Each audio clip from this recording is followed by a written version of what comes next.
We're about to dive for the first time in quite a while. 2020 has been really bad for diving for me because I dive solo, and because of my age I want to dive where the lifeguards are. But this year, because of the COVID-19 pandemic, there are no lifeguards. So my wife told me no solo diving. Well, that really put a crimp in my diving until I talked to Marion Fisk, my dive buddy, who's in the upper right here, and he asked to bring Nick Burlingcourt to dive with me, and we decided to dive on October 20th. As you can see, the water is clear. I mean, really nice for the Clackamas River. But it's also cold. That's why we're all wearing gloves. Here we're entering just above high rocks and about ready to head underwater.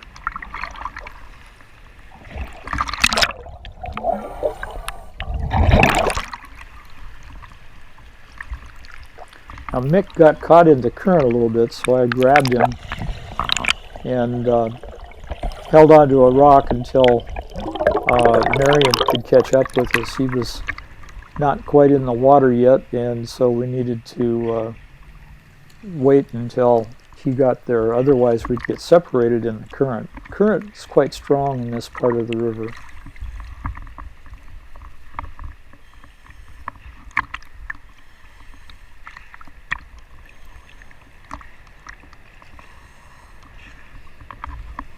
Okay, here comes Marion. Now it's time to go under. See the green patches there? That's sponge. That's freshwater sponge.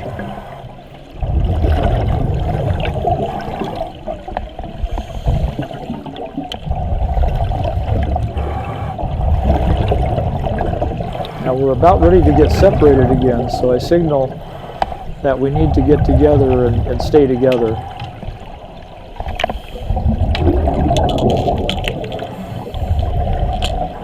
Now the area I'm pointing to right there, the white part, is freshwater sponge that's already decayed due to the fall. Every fall, the sponge will die back and then come back in the springtime. I'm signaling that we need to go across current and get in on the opposite side, which has a different current that goes parallel to the island.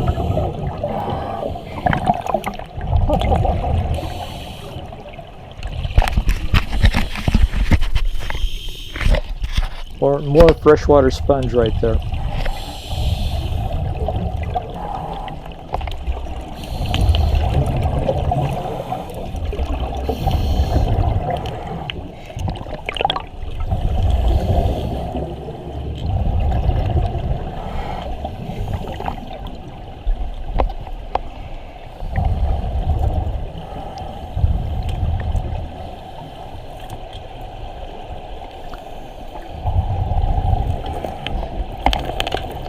Now when you see that the bottom's on the side there, it's because I'm on my side trying to go across the current. We're drifting with the current, but the current above us is a rapid that is going overhead at 90 degrees.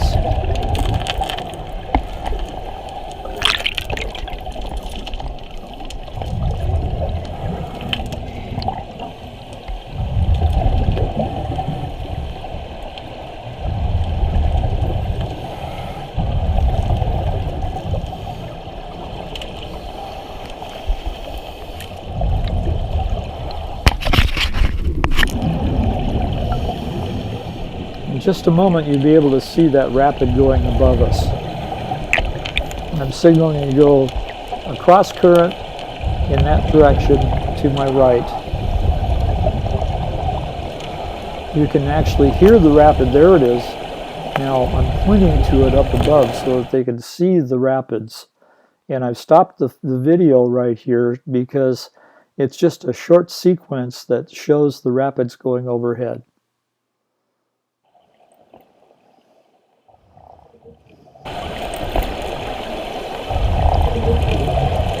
We need to stay on the bottom or we're going to get swept away by the rapid going in a different direction. I'm telling them to look up and see that.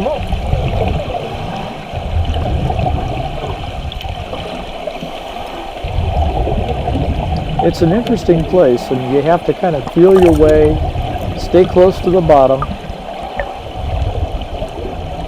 Now we've gone below that a little bit, and we're getting into a deeper area.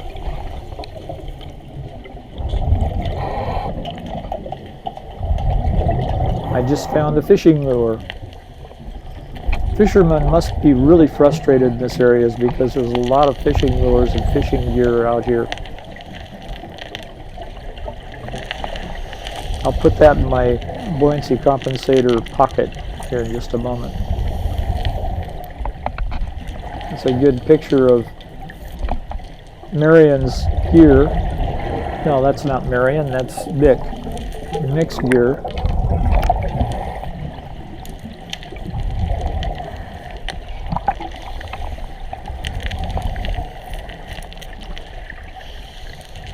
Now these are beaver cuttings. The beaver have eaten the bark off of that branch.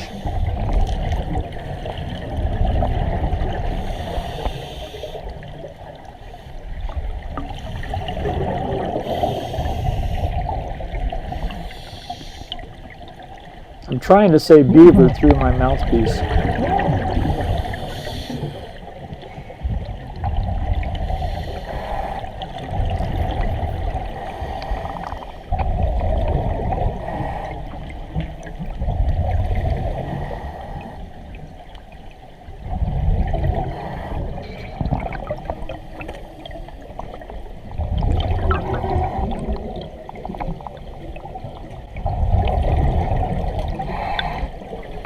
We're a little bit deeper here, about 15 to 18 feet deep, and coming up against a rock wall.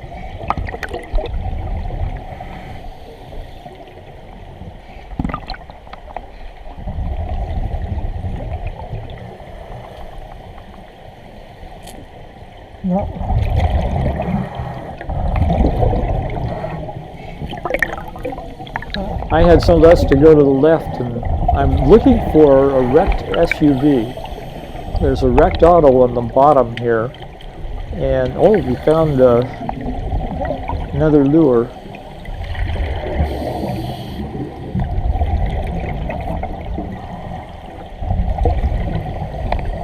Anyway, there's a wrecked automobile here, and I'm looking for it now. So I went upstream just a little bit. Now we're going to go downstream against that wall, and it should be there pretty soon.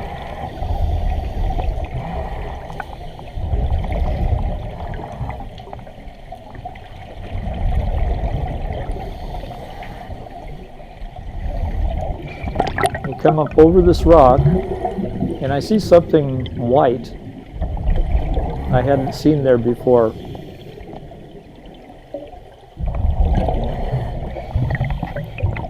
Turns out to be somebody's sign of some sort. I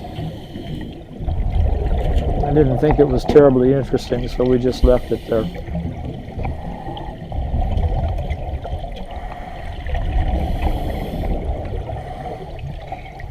Now that's my second stage octopus regulator dangling there, and I really should have put that someplace else. It'll get tangled a couple of times in this dive.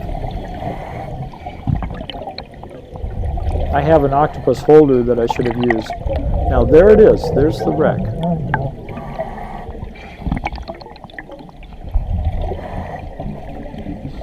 This is my wreck dive, finding this SUV.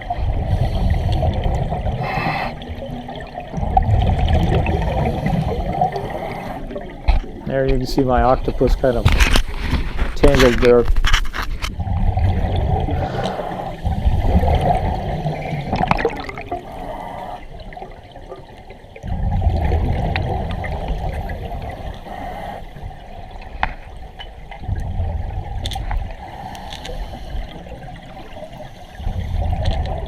Marion knows a lot more about automobiles than I do, and he was looking it over very closely.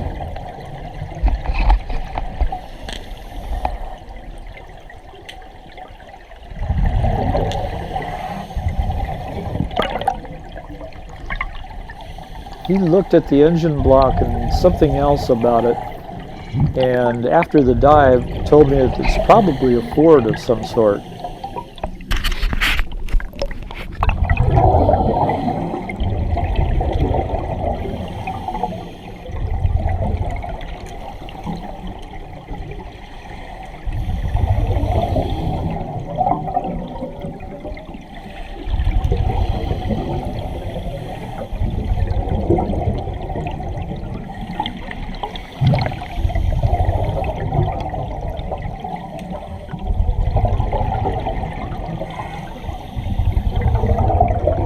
Lights are pointing at the engine block.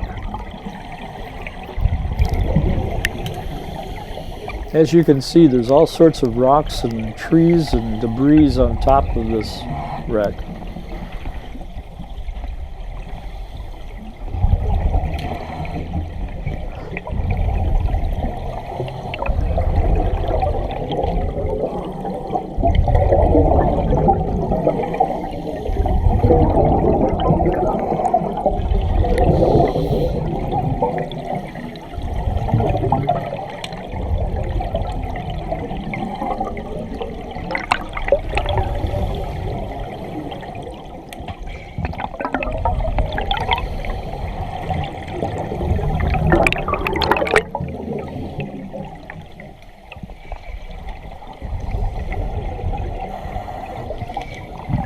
A few years back, I was able to recover the VIN number of this wreck, and I have that available. But so far it hasn't helped us in identifying it.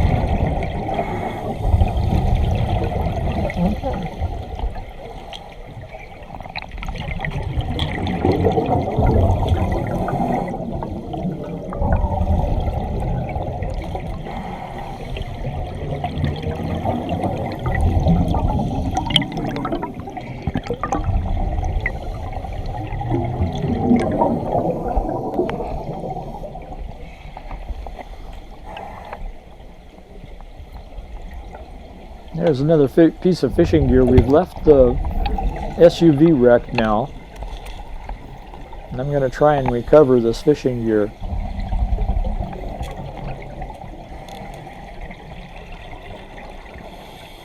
That kind of hurt because it penetrated my glove.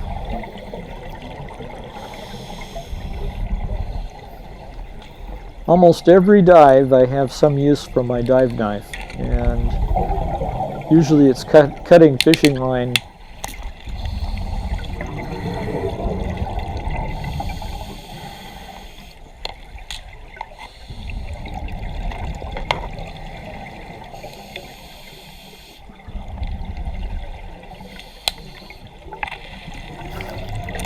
I was trying to get those red beads, but they disappeared. Okay, dive knife back. It's got a real nice snap connection so that it won't come back out.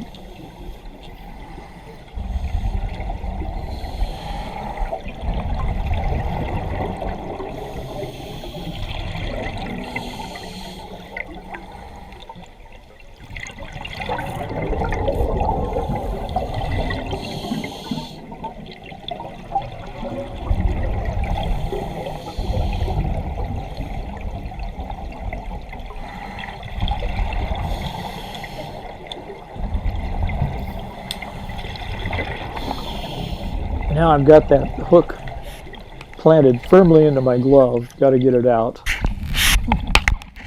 There we go.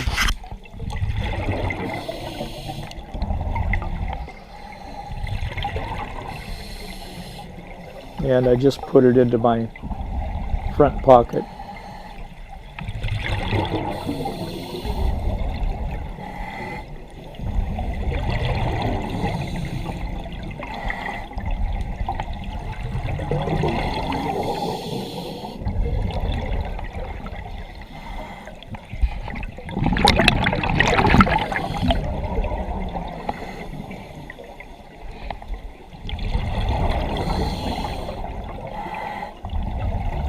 There's a little sculpin that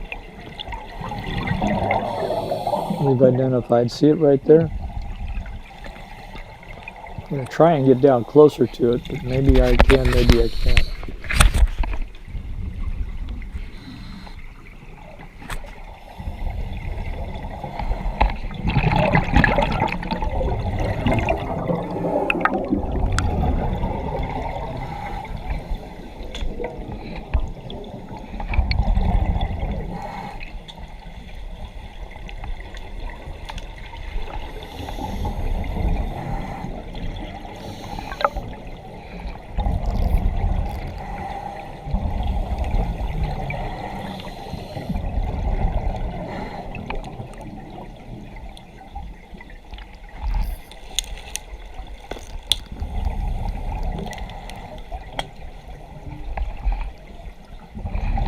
I found an umbrella,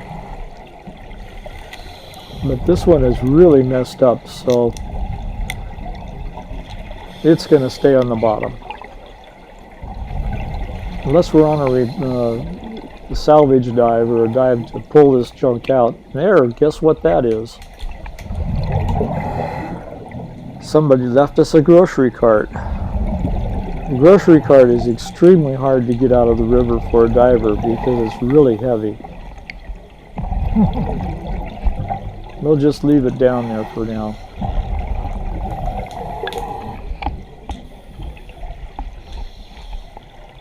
Every once in a while I have to check my submersible pressure gauge and see what it reads, see how much air I've got left.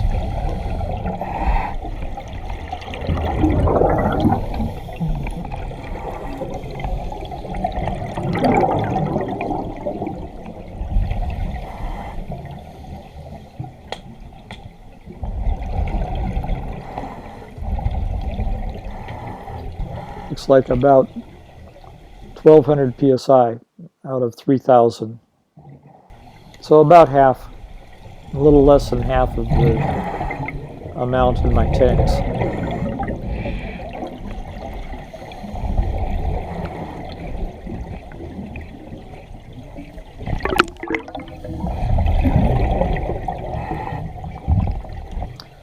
Unfortunately, what I'm pointing at you can't see. There's a Chinook salmon up there.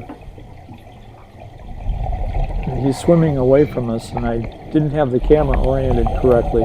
It's one of the problems with having the camera this way. Somebody's lawn chair is down here too. We'd see all sorts of things. Again, because we're not equipped right now to pull that stuff out, it's just going to stay there.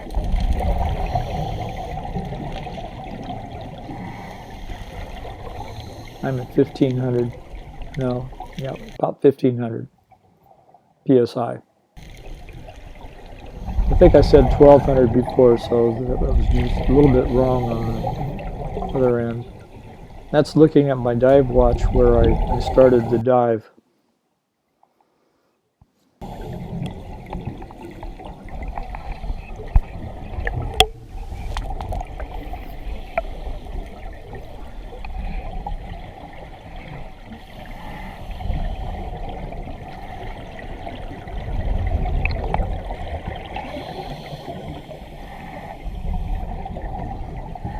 Now there's some other small fish up here that I'm pointing at, and the others didn't see them either.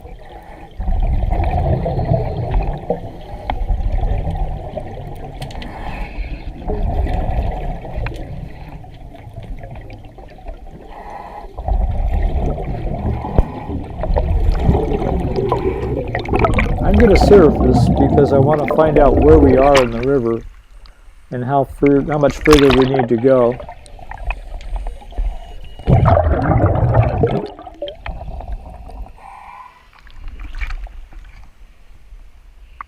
Yeah, we'll go back down and drift a little bit further.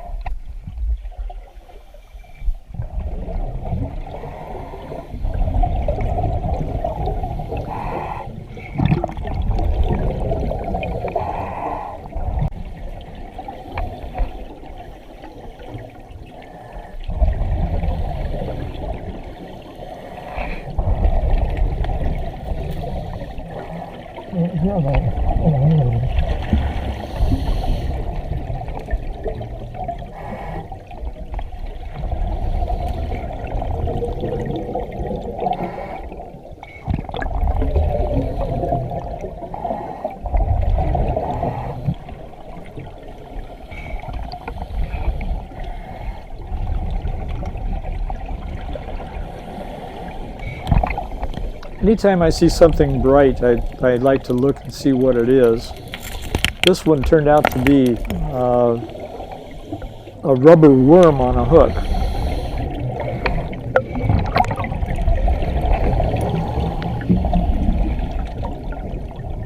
So I tucked that away in the pocket for safekeeping and we headed back down. What's this? Oh, somebody's going to be pretty unhappy. Look at that. That's somebody's cell phone. Hey!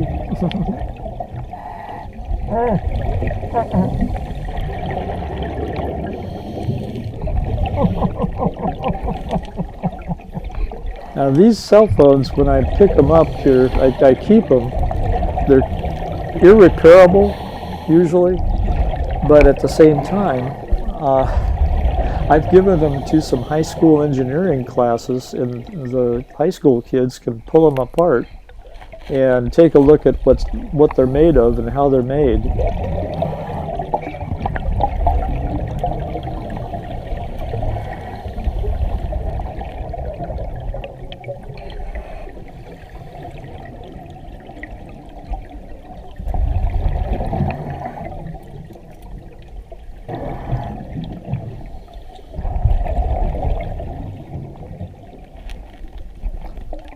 What do you know?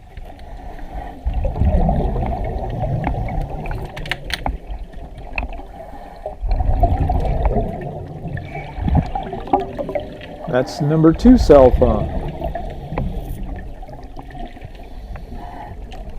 So on this dive, I've found 2 cell phones.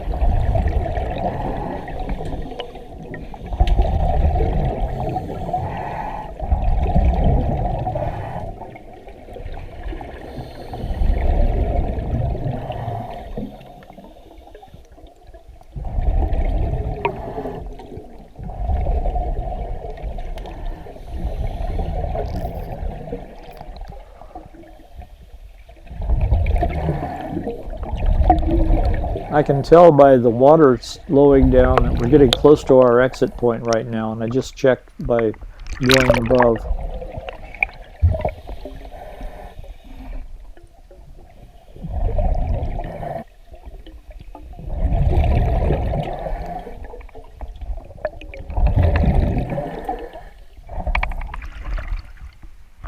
It makes for a really nice dive. We've got a very nice rocky area to exit, which is the second park that's downstream from High Rocks.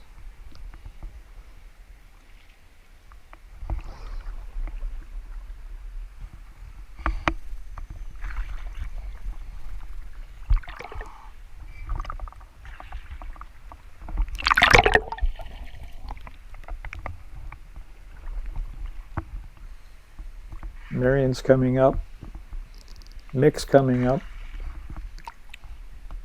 and I'm about ready to take my fins off.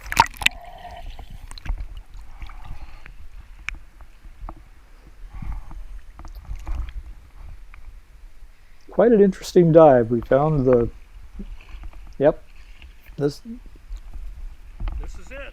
This is exit. Nice dive. I like all that sculpted river rock down there, those big boulders. Yeah. Seeing that there's an active beaver population, that was cool. Yeah, the old car. Old wreck. That was cool. It's been there for decades.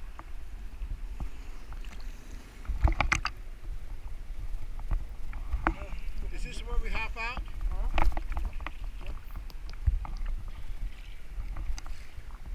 I like these fins because they're really easy to get off. I've got some other fins that seem to take forever to get off. But with that strap system on these Mare's fins, it really makes it nice.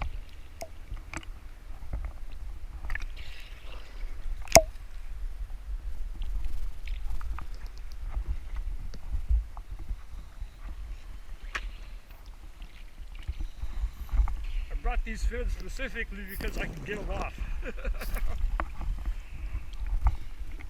you see a fish down there, a big one? I did. We always want to use Yeah. 3 points of contact when we're getting out because these rocks are really, really slick. Wow, how Here I'm crawling out on my hands and knees.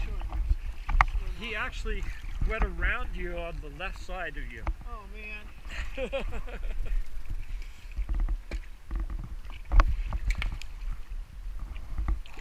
Okay, where's our mouthpiece? Yeah, I missed that big fish. Get my feet under me and now I can stand up. You can see I'm using a double hose regulator. Okay, be And real that's a careful. very old Stay down to mouthpiece those system. first getting out here. It's called a professional mouthpiece that was used by the Cousteau team and people in Europe in the 1960s.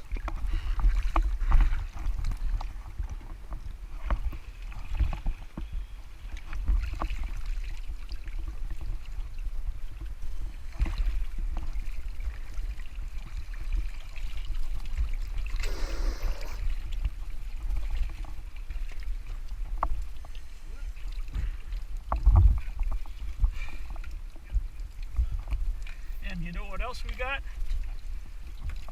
2 cell phones. What's that? 2 cell phones.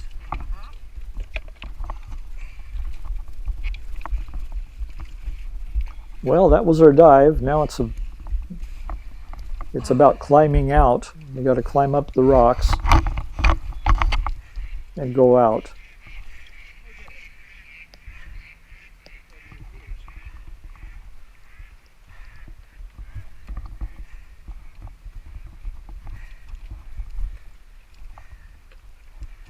We got some ducks that aren't too happy with us. I gotta go get a new neck seal. You wet again? Yeah, I'm all wet again. I'm all wet. Yeah. That's all dive bullets. Yeah. You gotta be hardy. Yeah, my thermometer said 46 degrees. Okay.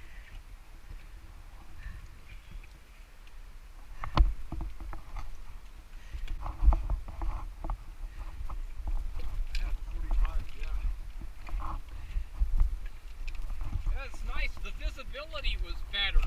Oh yeah, much better. It was really nice. This is one of the best visibility dives I've had here. That's about what the visibility at Newport was a month ago. Oh really? It was like this. We were down spearfishing.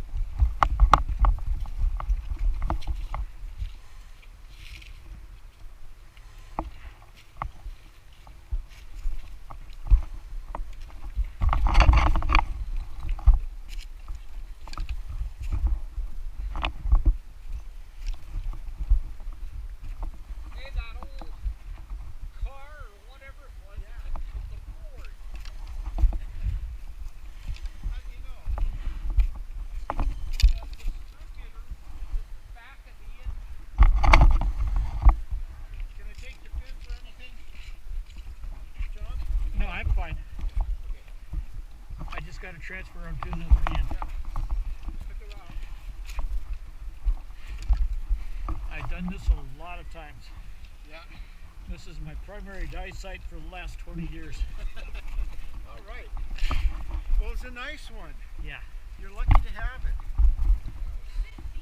In some places, yeah.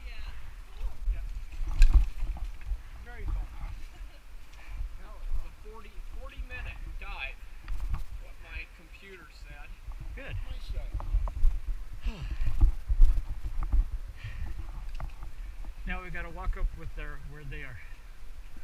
We got to walk up that way. Okay.